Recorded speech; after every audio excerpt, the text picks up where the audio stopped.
présentation sur le web mapping. C'est un terme qui est peut-être un peu étonnant. On va vous expliquer ça tout de suite avec Christophe Lebas, qui est notre responsable du développement des produits du groupe. Il sera l'homme de la technique. On va essayer de se répartir un petit peu le propos pour éviter que les personnes qui n'y connaissent rien dans le cambouis des applications informatiques ne soient trop perturbées. On va donc vous parler de web mapping aujourd'hui. C'est quelque chose qui est aujourd'hui de plus en plus demandé. Qu'est-ce que c'est que le web mapping? Eh bien, c'est tout simplement ce qu'on appelle aussi cartographie en ligne. Qui dit en ligne dit en mode web. Ça veut dire aussi dynamique, par opposition à ce qu'on pourrait appeler donc, de la cartographie statique.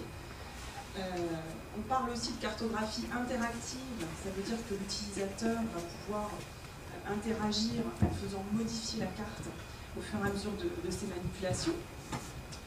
On parle aussi de cartographie collaborative, parce que même si des outils comme Cartedonnées ont déjà un public assez large, puisque vous avez pu voir combien l'interface est dynamique et ludique, et bien quand on travaille en mode web, on peut aussi adresser des utilisateurs qui ne connaissent absolument pas la cartographie et qui peuvent participer à un projet de plus grande ampleur.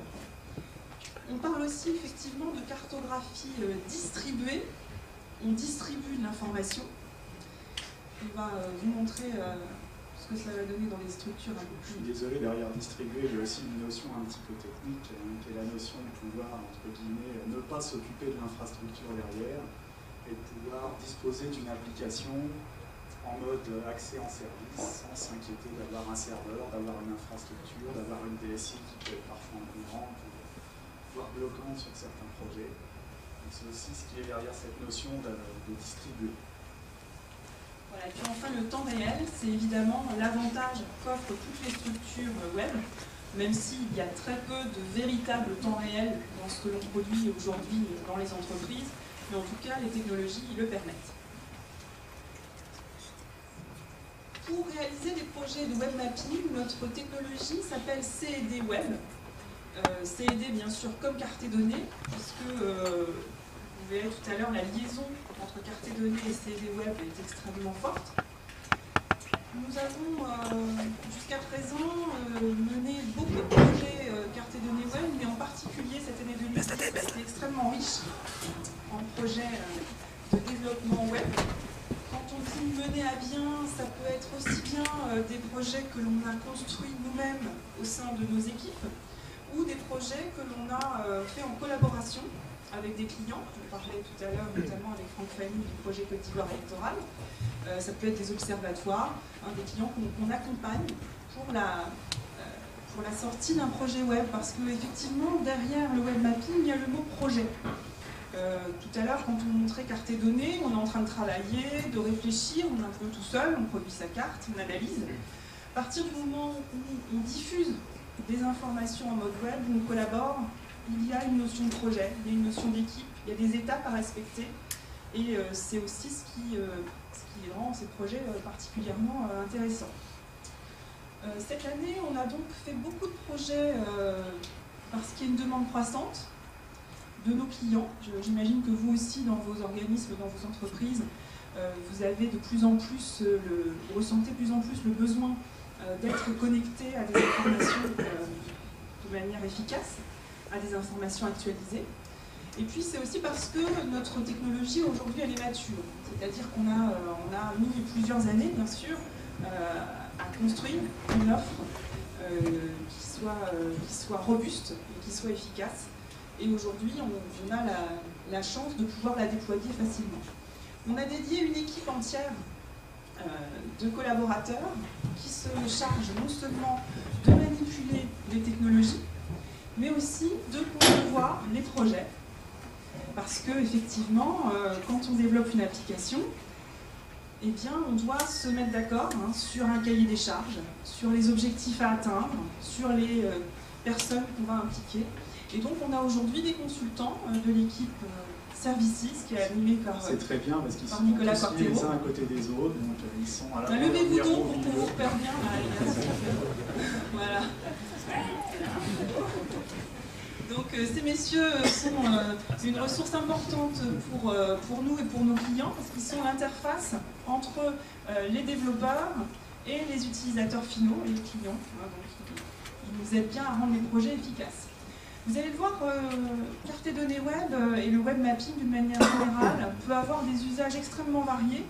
On va vous présenter aujourd'hui des exemples de manière à ce que ça évoque pour vous des usages plus concrets. En particulier, on va parler de tableaux de bord géolocalisés, d'observatoires, observatoires statistiques, observatoires territoriales, ou d'intégration à un portail, à une plateforme existante. Alors, je vais laisser Christophe entrer dans les exemples un peu plus détaillés. Effectivement, quand on a commencé à préparer cette présentation avec Hélène, on a fait le constat qu'au final, la CED Web, pour en parler, le plus simple, c'était encore de le montrer. Donc, on a été un petit peu feignant là-dessus, entre guillemets. On va prendre le produit, on va commencer par vous montrer un petit peu comment ça fonctionne.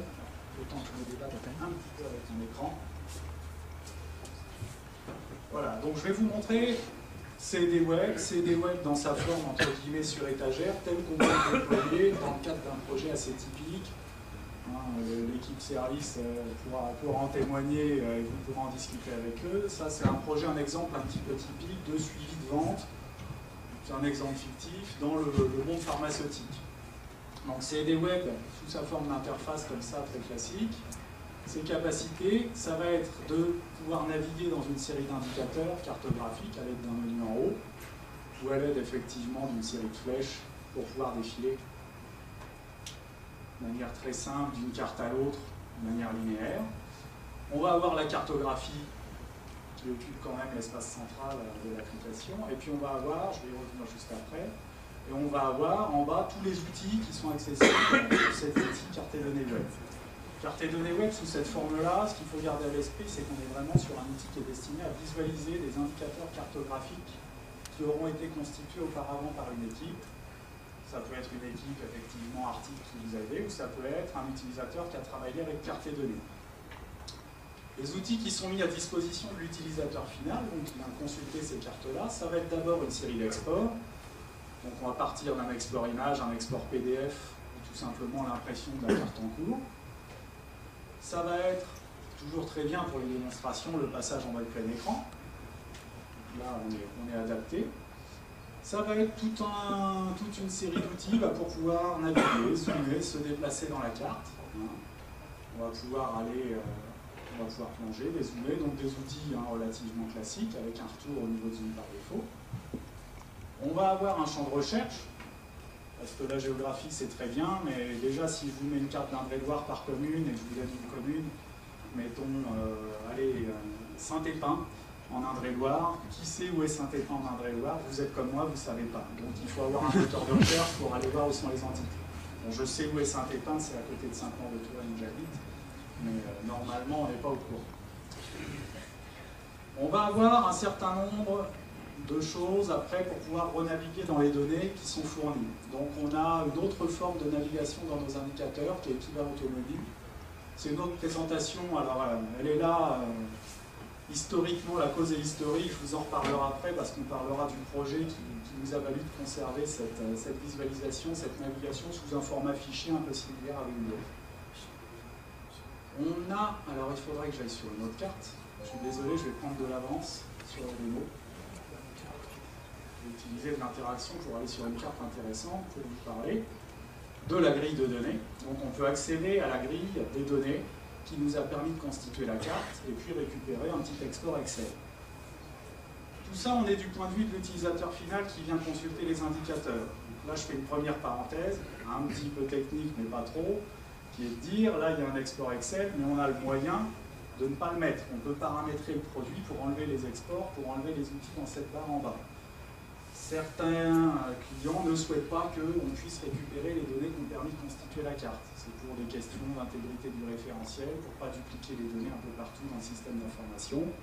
On peut verrouiller ces fonctions-là. Voilà pour la grille de données. Dans les petits outils qu'on a en bas, Alors là, sur le résumé numérique, évidemment, on n'est pas sur une carte avec beaucoup d'entités, ça ne va pas forcément être très représentatif. On va avoir un graphique avec en fait le positionnement de chacune des classes.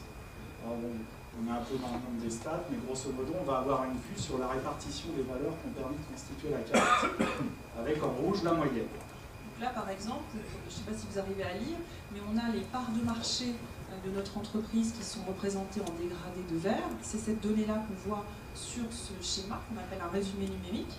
Et on a en fait... On pourrait voir les autres. Et si on est en part de marché, on voit que le département qui a la moins bonne part de marché, elle est à 14,4.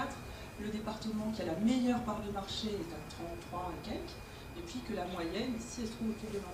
Quand on passe sur les barres, on a l'explication avec le nombre de départements. Ça veut dire qu'on a utilisé en fait des éléments d'information statistique de la même manière que dans Carte et Données, on donne la possibilité à l'utilisateur de s'informer sur sa variable. On conserve ce type d'information également en mode web. Il suffit juste que l'utilisateur ait envie de les lire.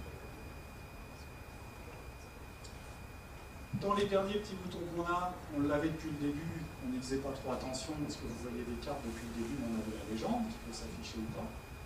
Avec juste un petit bouton comme ça que je montre au passage, histoire d'enlever la fenêtre et dans un mode un petit peu plus figé, un petit peu moins application.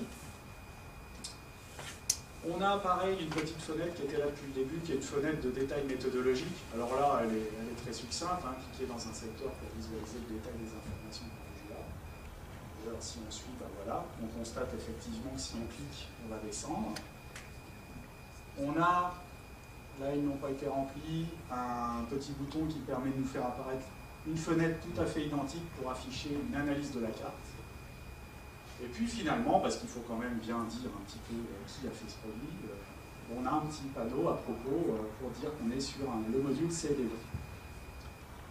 Alors là, je vous ai parlé des fonctions qu'on a en bas, je vous ai parlé de la navigation en haut, je ne vous en ai pas beaucoup parlé parce que les exemples n'étaient pas forcément très clients au niveau de la France complète, mais on retrouve le même genre de carte qu'on peut réaliser avec Carte et Données. Sur la partie centrale, on dispose un petit peu d'interaction.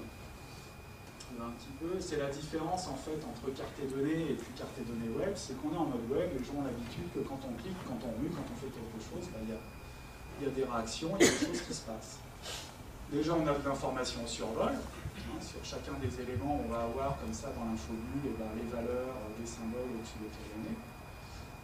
Il y a des choses qui peuvent se produire au clic, alors vous avez vu effectivement qu'on a déjà... Je ne vous l'ai pas dit, je l'ai fait, ça vous apparaît naturel, mais on peut monter une navigation en forage, en drill down, le terme anglais, pour descendre comme ça dans différents niveaux géographiques. Vous avez constaté qu'on a des indicateurs qui sont différents en fonction du niveau géographique. C'est évident qu'on ne va pas montrer une variable de la même manière sur toute la France par région, et sur au niveau communal ou au niveau départemental. Au clic, on peut avoir aussi... Je vais revenir au niveau France pour vous le montrer. On peut avoir aussi de l'interaction, on va dire, un petit peu plus de l'ordre. Ah, d'ailleurs, elle a quand même marché sur ce côté-là, c'est pas grave. On va aller sur le suivant. Des choses un petit peu plus de l'ordre de l'interaction, puis on va en parler après de l'intégration. Là, on va faire apparaître une petite fenêtre d'information qui est dédiée à la région sur laquelle on vient de cliquer. Hein, j'ai cliqué, c'est une carte des responsables médicaux. En fait, on pourrait dire que c'est un annuaire géolocalisé. Et quand je clique sur ma région Centre-Manche, bon là, c'est une petite fenêtre très simple avec juste du texte, mais on fait apparaître un petit module qui nous affiche une information dédiée à cette région-là. Non, je ne vais pas rentrer dans le détail technique de tout ce qu'on peut faire avec cette petite fenêtre, mais grosso modo, c'est un petit module extérieur qu'on peut faire complètement sur mesure. On a des clients qui ont mis des choses avec des graphiques, avec des symboles proportionnels, avec des vrais indicateurs on va dire, de BI dédiés à la région sur laquelle on vient de cliquer. Donc ça, c'est un premier exemple. J'en ai un autre petit sur lequel je ne vais pas trop gratter parce que je vais y revenir après sur le point un petit peu technique et un petit peu intégration. Mais là, vous voyez qu'il y a une différence par rapport à l'exemple qu'on avait avant. C'est que c'est toujours interactif, hein, il se passe toujours des choses, si on enlève ou qu'on met les autoroutes, ou qu'on enlève ici, on a une petite gestion des couches, il se passe des choses quand on clique. Mais là, en fait, la différence, c'est qu'on n'est plus dans le module CD Web. Le module CD Web, c'est toujours ma carte, c'est toujours mon petit forage, c'est toujours ma carte d'exemple. Et vous voyez que j'ai plus le menu, j'ai plus ma barre en bas. En fait, on a aussi, à travers CD Web, pour employer, là je vais rentrer un peu dans les mots de technicien, on a 2 API de développement qui nous permettent d'intégrer CD Web dans une page web. Et là, c'est ce qu'on a fait, c'est l'équipe web de Nicolas qui est caché au 2e rang ici, qui a fait ce petit exemple-là. On utilise en fait l'API JavaScript pour parler avec la page web qui est autour. Donc, la carte, c'est CD Web. Les 2 petits carrés autour, c'est un développement que peut faire votre Web Agency, c'est notre Web Agency interne qui l'a fait, pour intégrer CD Web dans votre page. Alors, je vais revenir.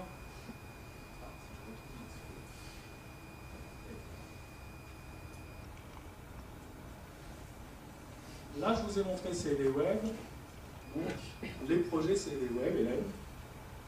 Oui, on va systématiquement suivre 3 grandes étapes. Ça peut être effectivement vous, de manière autonome. Ça peut être vous assisté de nos équipes. Ça peut être vous assisté de votre spécialiste informatique. On commence toujours par acquérir les matières premières de son travail, hein, c'est-à-dire se poser des questions sur ses données et son espace géographique de travail. C'est facile à dire, parfois ça peut prendre longtemps. On a des clients, je pense des observatoires statistiques par exemple, pour qui la préparation des données est un métier en elle-même, et ça peut prendre plusieurs années. Donc c'est pas forcément anecdotique évidemment. Mais on commence donc par stocker ces données, vérifier bien sûr qu'elles sont prêtes, et puis on choisit les cartes sur lesquelles on veut travailler. On choisit ces cartes, ça veut dire évidemment on sélectionne son espace de référence, hein, le lieu du monde sur lequel on veut travailler, puis son niveau de maillage. Vous avez vu tout à l'heure qu'on peut passer d'un niveau de maillage à un autre.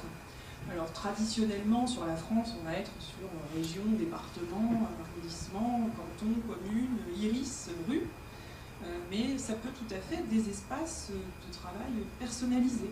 Par exemple, les régions commerciales d'une entreprise, les régions administratives, etc. Une fois qu'on a ces éléments, qui sont d'ailleurs les mêmes que quand on travaille avec carte et données, hein, parce que jusqu'à présent c'est commun aux 2 démarches, on va produire des analyses. Ce qui est intéressant dans notre démarche, c'est que contrairement à ce qui peut se faire avec d'autres technologies, on capitalise complètement sur carte et données. La plupart d'entre vous connaissez déjà carte et données, vous en avez tous eu un aperçu ce matin de la nouvelle version. Vous avez vu que le principe de l'outil, c'est que le décideur, l'analyste, celui qui connaît ces données, qui sait les manipuler, qui sait ce qu'elles signifient, va pouvoir très facilement, en assemblant des outils, parfois sophistiqués, mais toujours présentés d'une manière simple, va donc pouvoir construire des analyses intéressantes et va pouvoir faire des simulations, faire des tests. Vous vous souvenez quand on vous montrait par exemple 2 sectorisations comparées, voir laquelle est la meilleure, etc. Donc cette phase de travail où on dégrossit, où on s'amuse à tester ce qui fait du sens. On se rappelle quand Georges-Antoine parlait ce matin du fait qu'on était porteur de sens, nos outils sont là pour ça. Eh bien, ça va être une phase très importante, tout simplement parce que ces fichiers, qu'on appelle dans notre petit jargon des organigrammes, hein, vous savez, ce schéma dynamique, ce sont ces fichiers-là qu'on va enregistrer et qu'on va récupérer dans CD Web pour la dernière étape qui est celle qui va nous intéresser en particulier aujourd'hui. C'est-à-dire qu'on va pouvoir exporter notre travail pour CD Web. C'est une manipulation qui est rendue extrêmement simple dans les outils parce qu'il suffit d'appuyer sur le bouton Export pour CD Web. Et puis derrière, soit on va s'arrêter à cette étape-là, on va dire, et on va publier un atlas. Je pense par exemple à Hervé ou à Kessie qui font des productions cartographiques volumineuses. Eh bien, déjà, ça c'est peut-être 80% des besoins de nos utilisateurs, c'est-à-dire de diffuser leur production, c'est tout ça. Après, on pourra aller plus loin sur la partie intégration, c'est-à-dire s'intégrer dans un système plus complexe, et puis on va pouvoir vous montrer comment ça marche. Alors vous voyez là, on a 2 cartes qui sont les mêmes, hein, on les reconnaît bien. On est d'un côté sur la gauche dans carte données. Vous reconnaissez l'organigramme, les rubans, la table de données. Ce n'est pas un montage. Hein. Non, ce n'est pas un montage. Et puis on appuie sur Export CD Web. Ça lance un navigateur, hein, Internet Explorer, Firefox, Safari, si vous voulez. Et puis ça vous affiche la même carte. Mais cette fois-ci, vous n'êtes plus dans carte données. Donc ça veut dire que quelqu'un qui ne dispose pas de la licence carte données peut l'avoir. Il suffit d'avoir un navigateur Internet. Et puis, eh bien, vous avez effectivement toutes les fonctionnalités que vous a montré Christophe, les menus, les bandeaux, les infos sur vol, etc. Votre carte, elle est webisée en un instant. Je vous invite à aller solliciter Jérôme, le démonstrateur, pour la présentation si vous voulez voir la chose en action.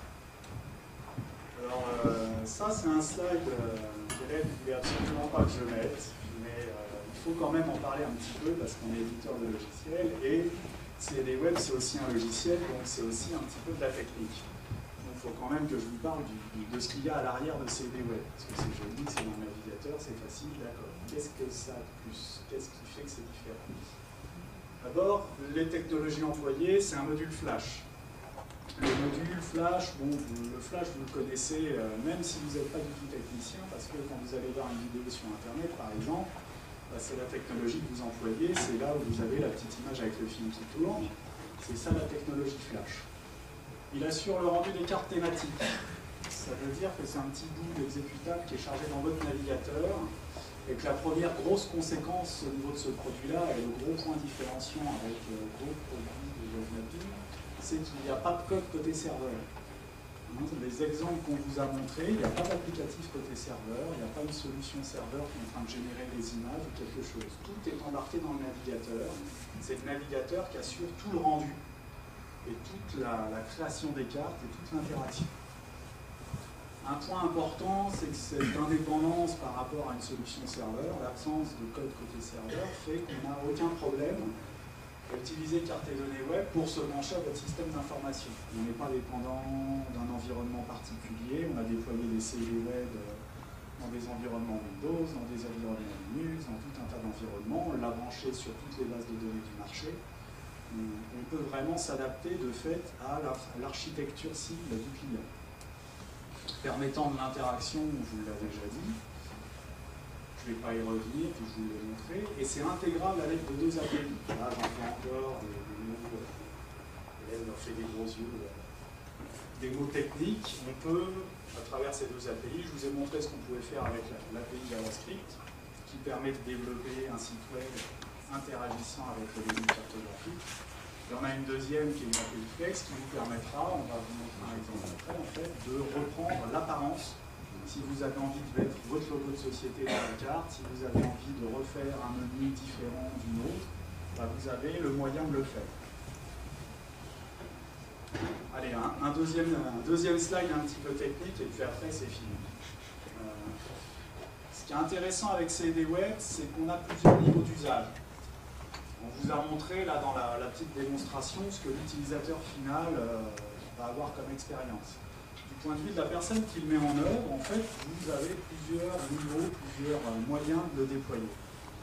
Le premier niveau, on en a parlé, de manière un peu schématique, c'est de dire j'ai travaillé avec carte et données, j'appuie sur Export CD Web, et ça va vous générer tout un ensemble de fichiers que vous allez simplement déposer sur votre serveur et qui vont être utilisables tels quels. Vous n'allez pas avoir plus de travail, vous allez avoir plusieurs cartes qui vont être navigables, vous allez pouvoir retrouver votre production de cartes et données directement diffusée sur le web. C'est un premier niveau qui est intéressant, et quand on attaque CD Web en formation avec l'équipe service, on vous explique un petit peu comment reprendre le paramétrage qui a été généré. C'est un premier niveau d'interaction. Vous avez, voilà, j'ai une production, j'ai un atlas que je remets à jour une fois par an, j'ai pas besoin de système compliqué, je produis, j'exporte, je mets sur mon serveur, j'en parle plus. Et après, en fait, on va progresser dans la technicité. On a un deuxième niveau où on va interagir avec les données. Je ne vous ai pas parlé de la connexion des données. Je ne vais pas me lancer dans un exposé sur l'alimentation des flux de données derrière CD Web. Ce que vous avez besoin de savoir pour un peu comprendre mon propos, c'est que simplement, CD Web, vous allez lui donner une adresse qui va correspondre à un fichier ou à un flux de données, quelque chose côté serveur qui va lui envoyer la donnée dans un format que vous connaissez, parce que c'est le format texte tabulé, c'est du format que vous pouvez faire avec Excel. Un moyen qu'on a après d'enrichir un petit peu un CD web, c'est plutôt que de donner un fichier sur le serveur à travers un export, on va lui dire, tu ne prends pas le fichier, tu vas sur cette URL, j'ai un code PHP, j'ai un petit peu de code, mais on est sur 5-10 lignes de code, et puis ça va me donner les données qui sont dans une base de données. Un exemple de mise en œuvre qu'on a fait, qui n'était pas très compliqué, c'était pour les cellules de crise de RDF, où on a mis en place un module CD web, tout simple, à partir d'un export, et puis on a juste, plutôt que de prendre le fichier qui avait été exporté depuis carte de données, on lui a juste refait 3-4 lignes de code pour que ça aille taper dans la base de données où il y avait en fait tout l'état des coupures du réseau par commune au niveau national. Et donc on se retrouvait avec un module CD web navigable qui en temps réel donnait l'état du réseau RDF sur une cartographie. Puis un dernier niveau, là quand on veut commencer à aller au-delà de tout ça et puis vraiment enrichir, interagir, où on va être sur du développement web avec de l'interactivité, avec une modification complète de l'interface. On n'est pas obligé d'aller tout de suite là. On peut travailler progressivement, c'est un des avantages, on l'a vu et prouvé régulièrement, c'est un des gros avantages de ces web. On n'est pas obligé de sauter directement au gros projet complet qui va vous arrêter pendant un an de travail, vous pouvez avancer progressivement. Alors pour continuer, on va vous parler de mise en œuvre réelle, du produit au cadre de projet. Petite parenthèse, avant d'attaquer ça, on ne va pas forcément vous montrer des applications en train de tourner, parce qu'on est souvent sur des systèmes que les clients ne veulent pas qu'on montre. Quand vous pensez bien que quand on met en place un système de suivi des ventes pour un grand groupe français, ils n'ont pas forcément envie qu'on montre leur base des résultats de vente du mois dernier à tous nos clients au fur et à mesure. Donc on va vous montrer pas mal de captures d'écran et on va vous expliquer le contexte du projet, les enjeux qu'il y avait et puis un petit peu sur le plan technique ce qui a été mis en œuvre. Alors le premier, c'est un projet qu'on a fait pour le comité d'expansion économique de l'Anjou, 49. C'est un projet que j'ai mis en premier dans la liste parce qu'il est très représentatif de ce qu'on fait avec CD web. Et ce sont les clients qui ont suivi finalement toutes les étapes de la mise en œuvre qu'on peut avoir. Ils sont venus nous voir il y a 2 ans et demi, 3 ans maintenant, nous disant on a un atlas, un observatoire sur notre département, sur l'intercommunalité, on a une trentaine d'indicateurs à créer. On a envie d'avoir quelque chose d'un peu interactif, d'un peu agréable. On était en train de finir Carte et Données Web, il n'était pas encore verrouillé complètement.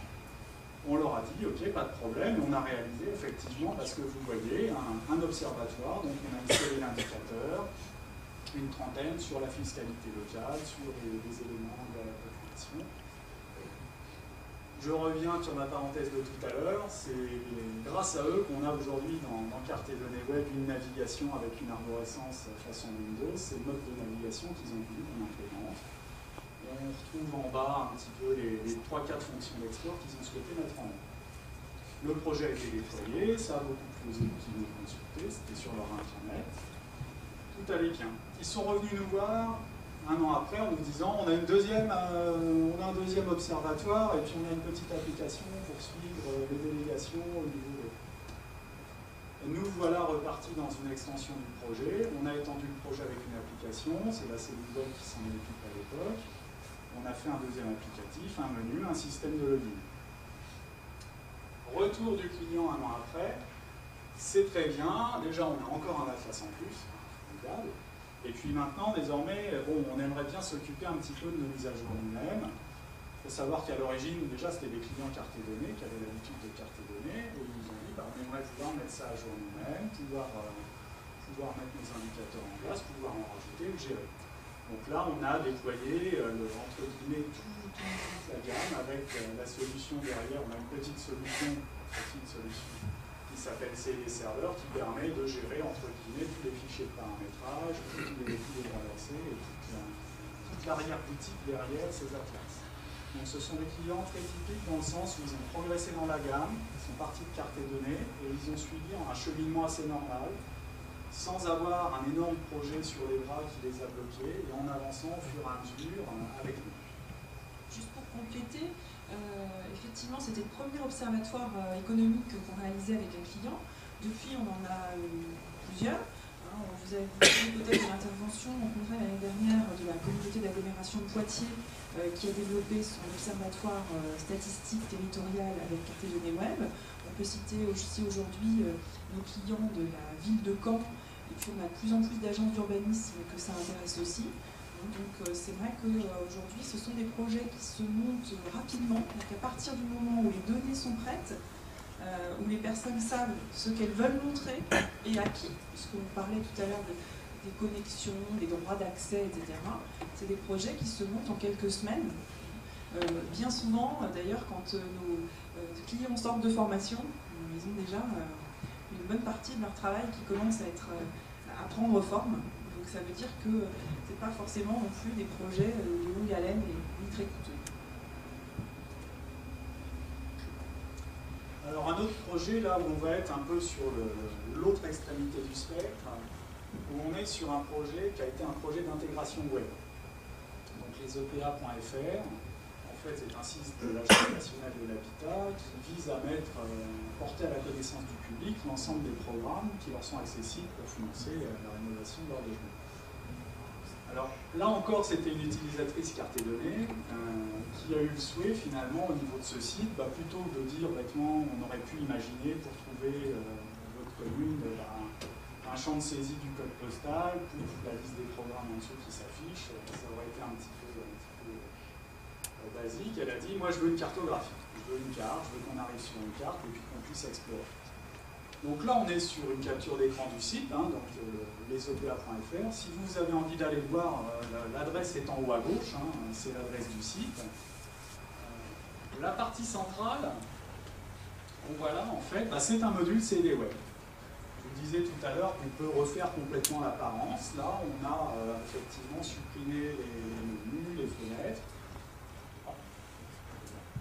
On a supprimé les menus, les fenêtres, et puis on a mis finalement juste deux petits boutons pour le passage en plein écran et l'impression, qui sont équivalents à ce qu'on avait dans la barre. C'est simplement une intégration de l'interface. Et puis quand on va aller cliquer sur un département, on va replonger en fait dans la cartographie. Et puis là, le client a voulu qu'on redéveloppe complètement en fait le menu avec un système intégré au menu pour enlever les différentes couches. Avec, là on peut le deviner un petit peu avec la petite flèche, un menu, une petite fenêtre qui va se cacher sur le côté droit quand on clique dessus pour pouvoir s'en débarrasser. Donc on est sur une intégration qui a permis de mettre en œuvre les deux fameuses API de développement. Derrière, je ne vais pas rentrer dans les détails, c'est un CMS, c'est un site institutionnel classique avec une architecture et une mise en œuvre classique. Ça a été fait, Hélène, en partenariat en fait, au niveau du projet avec une web agency.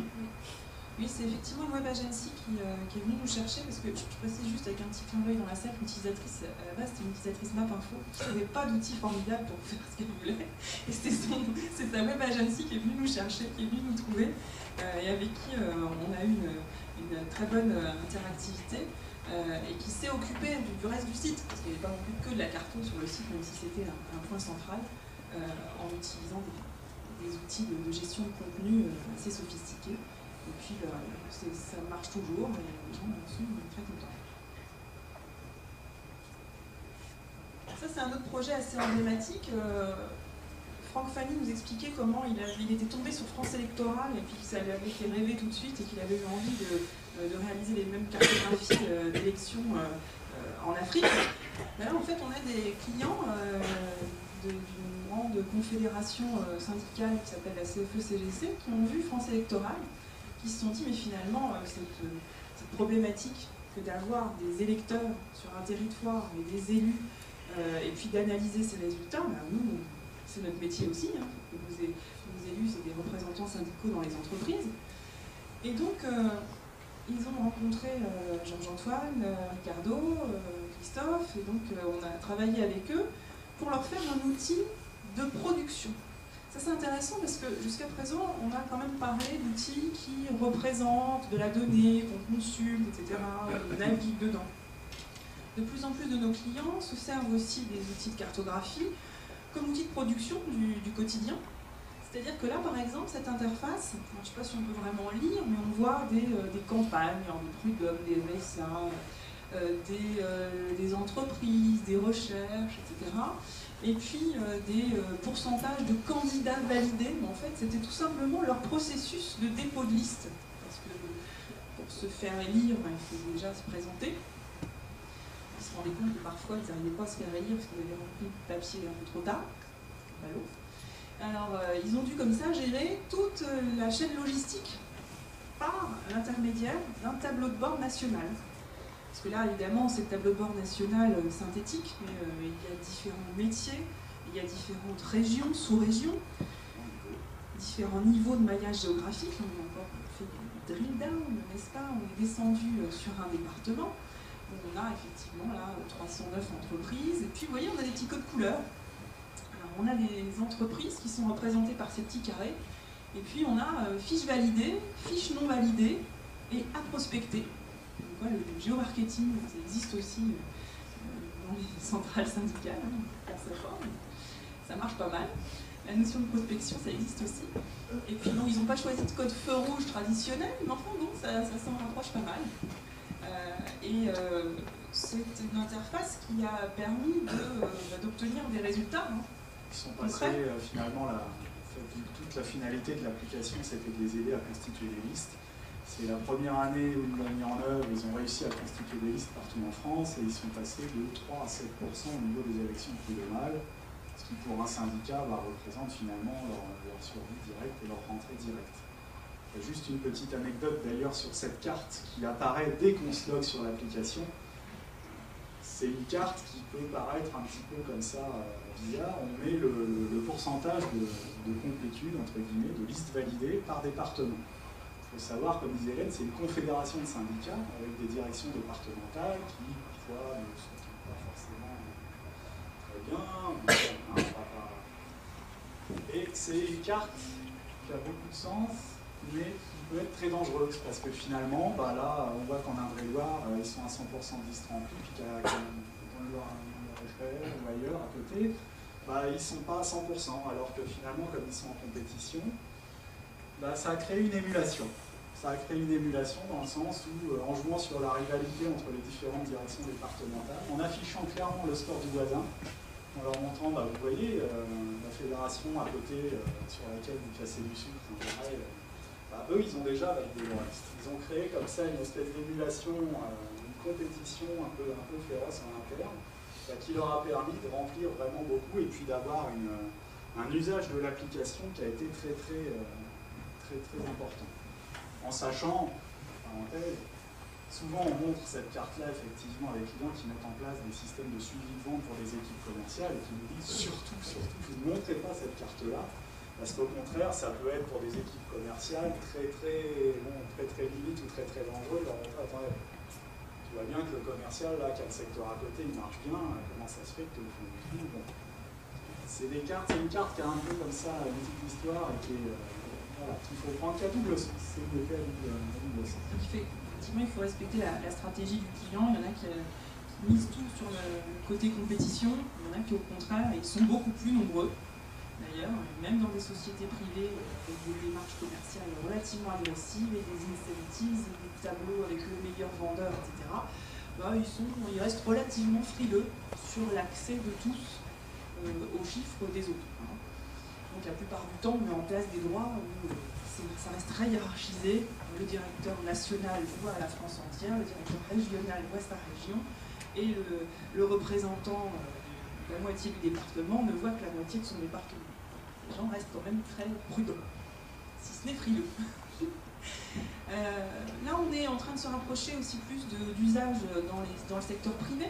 Alors, on remercie d'ailleurs ce client qui nous autorise à montrer son application. Alors, DAF Trucks, c'est une société qui vend des camions, son nom l'indique, avec comme concurrents Iveco, MAN, Mercedes, Volvo, etc. Et puis là, c'est l'animateur du réseau de concessionnaires qui a souhaité se doter d'un tableau de bord dynamique pour suivre sa force de vente, parce que dans ce genre de milieu, ils ne sont pas très nombreux finalement en France, ni en tant que concessionnaire, ni en tant que personnel commerciaux. Et il avait besoin de voir un petit peu comment ça bougeait sur le terrain, de voir où il gagnait, où il perdait des parts de marché, pour aller conseiller sur le terrain. Parce que comme il était tout seul au niveau de la France à faire l'animation du réseau, il fallait bien qu'il répartisse son temps au mieux. Et il fallait éviter d'aller toujours voir les gens qui fonctionnent déjà très bien. Et il fallait qu'il identifie ceux qui avaient besoin d'un coup de main. Donc on voit ici qu'il y a par exemple deux analyses qui se superposent. On a en bleu un potentiel en nombre de véhicules et puis en camembert proportionnel des parts de marché. Et puis on voit qu'on a fait un menu spécifique. Non seulement on a habillé bien sûr aux couleurs du client, mais on a développé, on a fait un peu de code. Nos informaticiens ont utilisé nos fameuses API, nos interfaces de programmation, pour développer des boutons qui sont spécifiques, qui puissent sélectionner ces critères, la marque, l'année, le mois, le type, de manière à ce que les requêtes sur la base soient dynamiques. Donc ça, c'est typiquement aussi un outil qui a été mis en place en moins d'un mois et qui satisfait tout le monde. Et alors là, on parlait tout à l'heure du fait que les clients ne veulent pas forcément qu'on montre leur application aux autres.